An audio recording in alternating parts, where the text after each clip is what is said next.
বাংলাদেশ জাতীয়তাবাদী দল বিএনপির প্রতিষ্ঠাতা শহীদ রাষ্ট্রপতি জিয়াউর রহমানের ৯০তম জন্মবার্ষিকী উপলক্ষে নীলফামারীতে বিনামূল্যে চক্ষু চিকিৎসা সেবা ক্যাম্প অনুষ্ঠিত হয়েছে।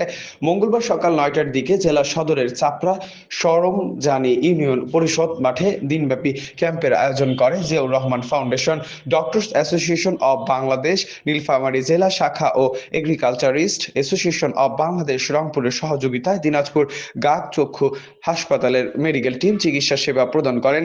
ক্যাম্পে ইউনিয়নের ৯টি ওয়ার্ডের ৫০০-এর বেশি দরিদ্র ও অসহায় রোগীকে বিনামূল্যে চিকিৎসা ও ঔষধ প্রদান করা হয়। এছাড়া চোখের ছানি অপারেশন ও লেন্স প্রদানের জন্য অর্ধশত রোগীকে বাছাই করা হয়েছে। আগামীকাল তাদের চিকিৎসা অপারেশন খরচ বহন করবে ফাউন্ডেশন।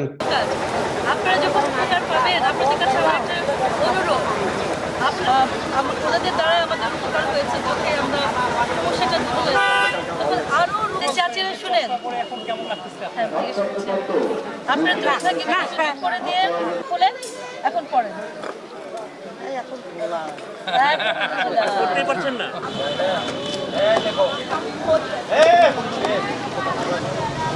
এদিকে রাখ, ওইদিকে মানুষ যাওয়া আসা করবে, ওইটা আনি এখানে বসাই।